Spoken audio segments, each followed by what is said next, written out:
Innal hamdalillah nahmaduhu wa nasta'inu wa nastaghfiruh wa na'udzu billahi min syururi anfusina wa min sayyiati a'malina may yahdihillahu fala mudhillalah wa may yudlil fala hadiyalah.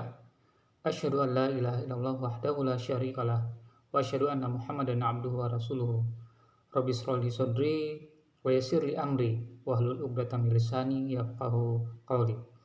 Assalamualaikum warahmatullahi wabarakatuh.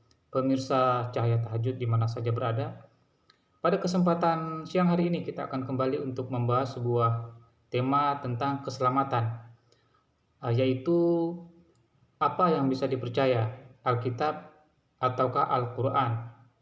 Ya, mari kita kemudian melihat apa yang dikatakan konsep keselamatan menurut kedua kitab tersebut. Ketika kita mengacu kepada konsep keselamatan, tentu saja yang menjadi acuan kita adalah Alkitab, ya, yaitu Al-Quran bagi umat Islam dan Alkitab Perjanjian Lama bagi umat Yahudi dan Perjanjian Baru bagi umat Kristen. Ya, walaupun Perjanjian Lama dan Perjanjian Baru itu merupakan kitab umat Kristen, tetapi sebenarnya Alkitab Perjanjian Lama itu adalah milik umat Yahudi yang dicaplok oleh umat Kristen dan dijadikan bagian dari kitab suci mereka. Tetapi itu merupakan kita punya pembahasan yang mungkin di lain waktu akan kita bahas itu. Pada kesempatan kali ini kita akan melihat apa yang disampaikan oleh Alkitab dan Al-Quran tentang konteks keselamatan itu. Ketika kita berbicara tentang Alkitab, maka yang menjadi landasan kita tentu saja apa yang menjadi panutan tokoh utama, yaitu Yesus. Dalam hal ini Al-Quran tentu sejalan dengan apa yang dikatakan oleh Yesus. Tetapi yang menjadi kritikan kita soal ini adalah tentu saja umat Kristen itu tentu saja tidak beriman dengan apa yang dikatakan oleh Yesus, tapi mereka lebih cenderung dengan apa yang dikatakan oleh Paulus. Dalam konsep keselamatan misalnya, kita melihat apa yang disampaikan oleh Paulus, konsep keselamatan itu dipakukan oleh Paulus itu hanya dengan beriman pada kematian Yesus melalui tiang salib. Artinya kematian Yesus dengan darahnya itulah yang merupakan tonggak bagi keselamatan umat Kristen itu. Kita melihat apa yang dikatakan oleh Alkitab. Misalnya di sini akan kita lihat ya di dalam kitab Roma pasal 3 ayat ke-7. Ya, kita lihat apa yang dikatakan oleh Alkitab. Ya, kita cari di dalam kitab Roma ya pemirsa. Kitab Roma pasal ketiga ayat ke-7. Roma pasal 9 ayat 10. Ya. Nah, kitab Roma pasal 10 ya. Roma 10:9, maafin saya, Roma pasal 10 ayat 9. Apa kata Paulus di sana? Sebab jika kamu mengaku dengan mulutmu bahwa Yesus adalah Tuhan dan percaya dalam hatimu bahwa Allah telah membangkitkan dia dari antara orang mati, maka kamu akan diselamatkan. Jadi konsep keselamatan di dalam Kristen itu hanya dibangun oleh Paulus, bukan dibangun oleh Yesus. Ini tentu saja di sini kita berbicara dengan orang Kristen yang beriman kepada konsep Trinitas ya. Kita tidak berbicara dengan Kristen yang lurus, yaitu seperti Kristen yang dimaksud oleh Al-Qur'an di dalam surat Al-Baqarah surat ke-2 ayat ke-61, tetapi kita di sini berbicara tentang Kristen yang sesat, yaitu yang menuhankan Yesus ya.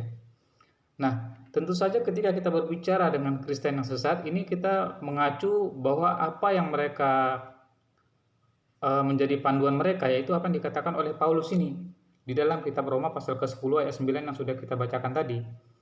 Kemudian tentang konsep yang lebih tegas itu bisa lihat di dalam 1 Korintus pasal ke-15 ayat ke-3 sampai dengan 4. Ini ada hubungannya dengan Roma pasal 10 ayat 9 tadi. Jadi poinnya di sini Paulus itu hanya memakukan konsep keselamatan itu hanya dengan iman saja. Ya, kita lihat di dalam 1 Korintus pasal ke-15 ayat 3 sampai dengan 4. Ini ada hubungannya dengan Roma pasal ke-10 ayat 9 tadi. Sebab yang sangat penting telah kusampaikan kepadamu, yaitu apa yang telah kuterima sendiri. Ini kata Paulus ya. ialah bahwa Kristus telah mati karena dosa-dosa kita sesuai dengan kitab suci. Ini kata Paulus ini, ya. Kemudian ayat keempat, bahwa ia telah dikuburkan dan bahwa ia telah dibangkitkan pada hari yang ketiga sesuai dengan kitab suci. Jadi ini merupakan eh, kebohongan dari Paulus bahwa apa yang dia sampaikan tentang konsep keselamatan bahwa Kristus telah mati dan bangkit dan telah dikuburkan itu sesuai dengan kitab suci. Tentu saja kitab suci yang dimaksudkan oleh Paulus ini adalah perjanjian lama. Tetapi sayangnya di dalam 27 kitab perjanjian lama dan ditambah oleh 7 kitab umat Katolik yaitu Deuterokanonika, artinya 29 tambah 7 kitab, berarti 36 kitab di perjanjian lama itu.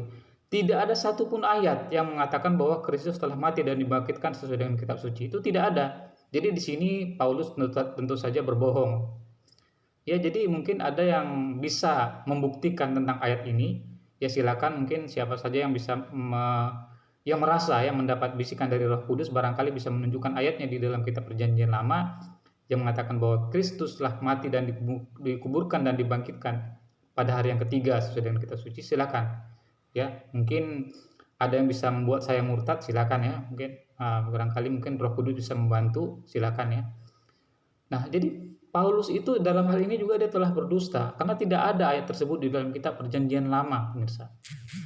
Ya, jadi inilah kelicikan Paulus karena di dalam ayat yang lain Paulus mengatakan sesungguhnya dengan kelicikanku aku telah memperdayakan kamu dengan tipu daya. Ya, jadi ini kata-kata Paulus dan banyak ayat lagi di dalam Alkitab itu menunjukkan bahwa sebenarnya Paulus ini adalah seorang pendusta. Ya di sini pemirsa kita tentu saja tidak mengatakan tidak sesuai dengan data dan fakta, tetapi apa yang disampaikan oleh Alkitab itulah faktanya bahwa Paulus ini adalah seorang pendusta. Ya, inilah mungkin sebenarnya yang menjadi koreksi bagi umat Islam ketika perjanjian terakhir yaitu Al-Quranul Karim yang diturunkan 600 tahun setelah Yesus itu memberikan tentang koreksi terhadap Alkitab itu, termasuk juga tentang konsep keselamatan yang dipakukan oleh Paulus bahwa kematian Yesus melalui palang salib itu adalah satu-satunya konsep keselamatan dan tidak ada lagi pilihan lain. Itu kata Paulus ya. Nah, kita tidak akan berlama-lama untuk membahas sosok Paulus itu. Di sini nyata bahwa sebenarnya Paulus itu hanya memakukan konsep keselamatan hanya dengan satu saja, yaitu dengan iman. Hanya dengan iman kamu percaya, ya, tidak dengan perbuatan. Tetapi mari kita lihat apa yang disampaikan oleh Alkitab, pemirsa. Apa yang disampaikan oleh Yesus, ya, karena otoritas yang paling tinggi di dalam Kristen ini adalah tentu saja Yesus. Mari kita lihat apa yang dikatakan Yesus. Sebelum kita melihat apa yang dikatakan Yesus di sini, sebelumnya saya ingin sampaikan bahwa Yesus tidak hanya memakukan bahwa konsep keselamatan itu dengan iman, tetapi Yesus juga memadukan, mengatakan bahwa konsep keselamatan yang sebenarnya itu tidaklah saja dengan iman, tetapi juga dengan perbuatan. Kita lihat di dalam Injil Matius, pemirsa ya. Injil Matius pasal ke 12, pemirsa barangkali ya, 12 ayat 30.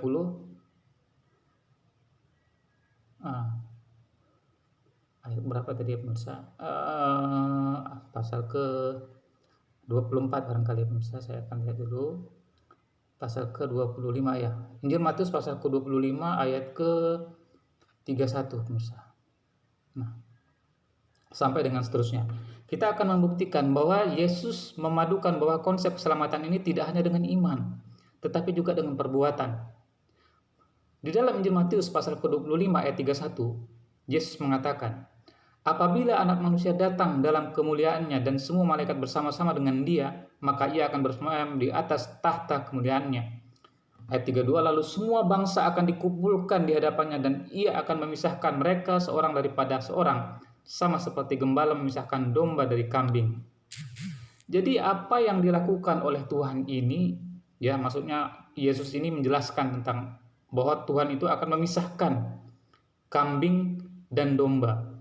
Ya, kambing di sini melambangkan orang kafir, domba itu melambangkan orang yang beriman. Ini yang dikatakan oleh Yesus.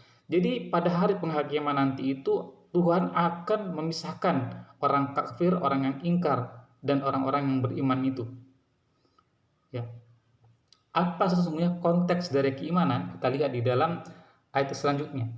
Dan ia akan menempatkan domba-domba di sebelah kanannya dan kambing-kambing di sebelah kirinya. Di sebelah kanan itu artinya orang yang beriman dengan perbuatan yang baik, sedangkan di sebelah kiri tentu saja orang-orang yang ingkar, yang dilambangkan dengan kambing. Ayat ke-34, dan raja itu akan berkata kepada mereka di sebelah kanannya, mari, hai kamu yang diberkati oleh Bapakku, terimalah kerajaan yang telah disediakan bagimu sejak dunia dijadikan. Sebab ketika aku lapar, kamu memberi aku makan. Ketika aku haus, kamu memberi aku minum. Ketika aku seorang asing, kamu memberi aku tumpangan. Ketika aku telanjang, kamu memberi aku pakaian. Ketika aku sakit, kamu melawat aku. Ketika aku di penjara, kamu mengunjungi aku. Maka orang yang benar itu akan menjawab dia, katanya, Tuhan, ya ini bukan Tuhan sebenarnya, Tuhan, bila manakah kami melihat engkau lapar dan kami memberi engkau makan, atau haus kami memberi engkau minum. Di sini sebenarnya adalah Tuhan, bukan Tuhan. Inilah kesesatannya ketika terjemahan, ya, tidak disertakan dengan bahasa aslinya. Ayat 38, bila manakah kami melihat engkau seorang asing dan kami memberi engkau tumpangan, aku telanjang dan kami memberi engkau, atau telanjang dan kami memberi engkau pakaian, bila manakah kami melihat engkau sakit dalam penjara dan kami mengunjungi engkau. Dan raja itu menjawab, aku berkata kepadamu, sesungguhnya segala sesuatu yang kamu lakukan untuk salah seorang dari saudara-saudaraku yang paling hina ini, kamu telah melakukannya untuk aku. Dan ia akan berkata juga kepada mereka yang di sebelah kirinya, enyahlah dari hadapanku, hai kamu orang terkutuk, nyala dalam api yang kekal yang telah disediakan untuk iblis dan malaikat-malaikatnya. Jadi di sini jelas bahwa perbuatan yang dilakukan oleh orang-orang yang beriman itu ketika memberi makan orang yang haus, memberi makan orang yang lapar, memberi minum orang yang haus dan orang yang telanjang berpakaian dan segala macamnya itu tentu saja dengan perbuatan. Jadi mustahil hanya dengan beriman saja akan memperoleh keselamatan. Jadi ini konteks ayat yang jelas dari apa yang disampaikan oleh sosok Yesus itu.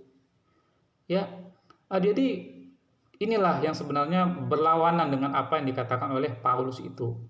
Nah, tentang konteks yang sangat menyedihkan ketika Yesus itu berkata pada orang-orang kafir yang berada di sebelah kirinya, enyahlah dari hadapanku, hai kamu orang-orang terkutuk.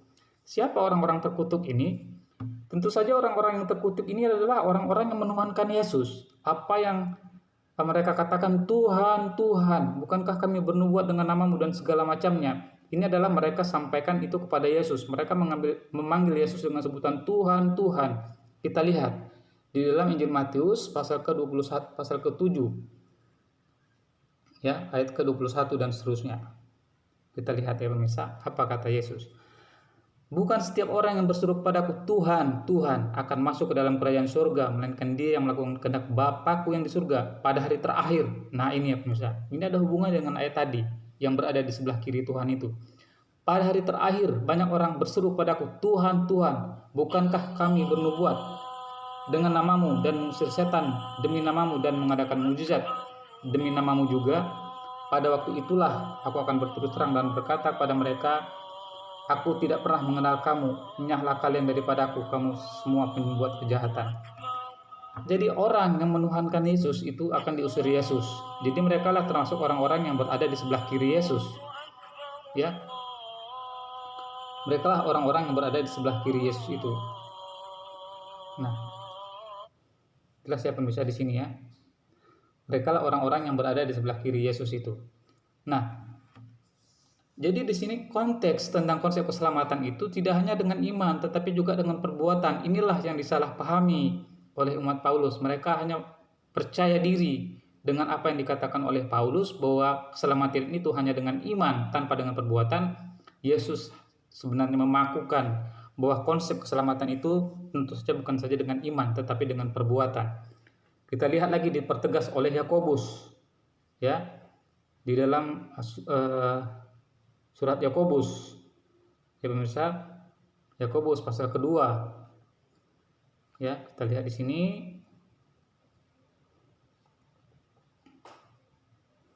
Nah, di dalam Yakobus pasal 2 ayat ke-14 dan seterusnya, apakah gunanya saudara-saudaraku jika seorang mengatakan bahwa ia mempunyai iman padahal ia tidak mempunyai perbuatan? Dapatkah iman itu menyelamatkan dia?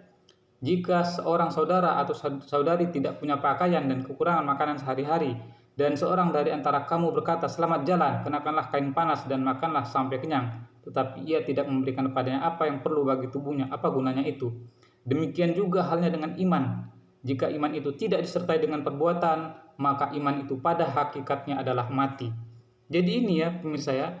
Jadi kepada orang-orang umat Paulus yang merasa mendapat bisikan dari Roh Kudus, tolong renungi apa yang disampaikan oleh Yesus dan Yakobus, bahwa perbuatan itu pada hakikatnya iman tanpa perbuatan itu adalah mati.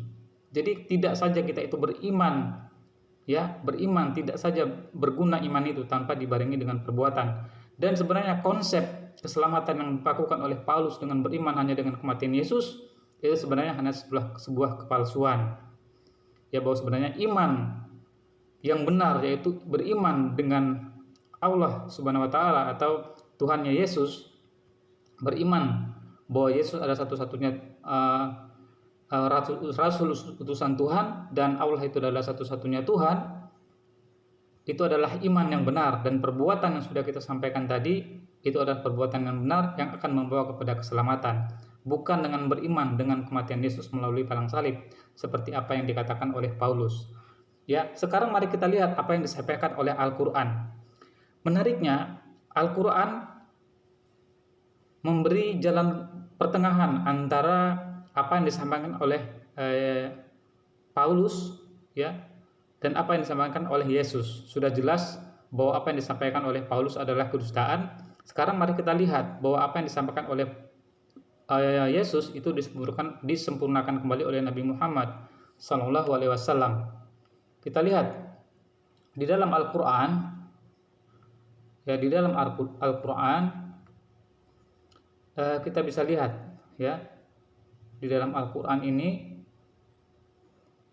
Ya, saya akan bacakan saja dari memori saya pemirsa. Di dalam Al-Qur'an surat ketiga, surat Al-Imran ayat ke-14, di sana dikatakan, "Zuyyina lin-nasi hubbus syahawati minan nisa wal banin wal qanatiril muqantarati minaz zahabi wal fiddah wal khailil musawwamati wal an'am wal hars. Dzalika mata'ul hayatid dunya wallahu indahu husnul ma'ab."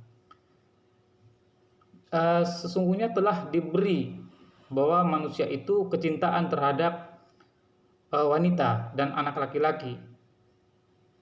Zuyyina lin-nasi hubbus syahawati minan nisa wal banin wal qanatiril muqantarati minaz zahabi wal fiddah, dan harta yang bertumpuk dari jenis emas dan perak, wal khalil musawwamat, dan juga kuda-kuda pilihan, wal an'am binatang ternak, wal hars, dan juga sawah ladang. Dzalika mata'ul hayatid dunya wallahu indahu husnul ma'ab. Itu adalah kesenangan hidup di dunia, dan di sisi Allah lah tempat kembali yang baik. Qul a'unabbiukum bi khairin min dzalikum, maukah aku katakan kepadamu apa yang lebih baik daripada itu? Ya. Qul a'unabbiukum bi khairin min dzalikum lil ladzina taqaw inda rabbihim jannatun tajri min tahtihal anhar khalidina fiha wa azwajun mutahharah wa ridwanun minallah. Ya, apa yang aku kabarkan lebih baik daripada demikian itu? Maukah aku kabarkan pada kalian apa yang lebih baik daripada itu? Yaitu, ya, lillazina taqaw inda rabbihim jannah, barang siapa yang bertakwa kepada Allah, beriman kepada Allah, inda rabbihim jannah, jannatun tajri min tahtihal anhar, dan sungai-sungai yang mengalir di bawahnya, dan ridho Allah. Jadi selain iman dan perbuatan itu juga disempurnakan oleh ridho Allah Subhanahu wa taala. Jadi pada hakikatnya di dalam Islam itu perbuatan dan iman itu tidaklah membawa keselamatan, tetapi keselamatan itu pada hakikatnya adalah melalui ridho dari Allah Subhanahu wa taala. Ya, jadi poinnya di dalam Islam itu tidak hanya perbuatan dan iman, tetapi yang paling penting adalah ridho dari Allah Subhanahu wa taala. Itulah poinnya. Jadi apa yang sudah disempurnakan oleh Yesus, ya, apa yang sudah disampaikan oleh Yesus itu disampaikan oleh Nabi Muhammad Sallallahu Alaihi Wasallam, disempurnakan bahwa konsep keselamatan itu tidak saja dengan iman dan perbuatan, tetapi juga disempurnakan dengan ridho dari Allah Subhanahu wa taala. Jadi inilah konsep dari keselamatan sebenarnya, yaitu konsep keselamatan di dalam Islam itu adalah dengan iman dan perbuatan.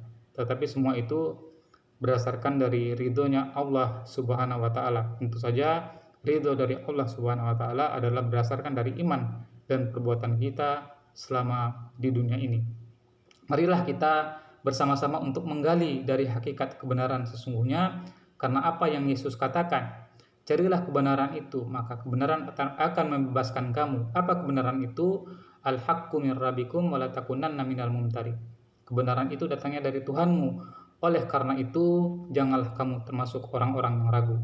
Akhirul kalam, wabillahi taufiq wal hidayah. Assalamualaikum warahmatullahi wabarakatuh.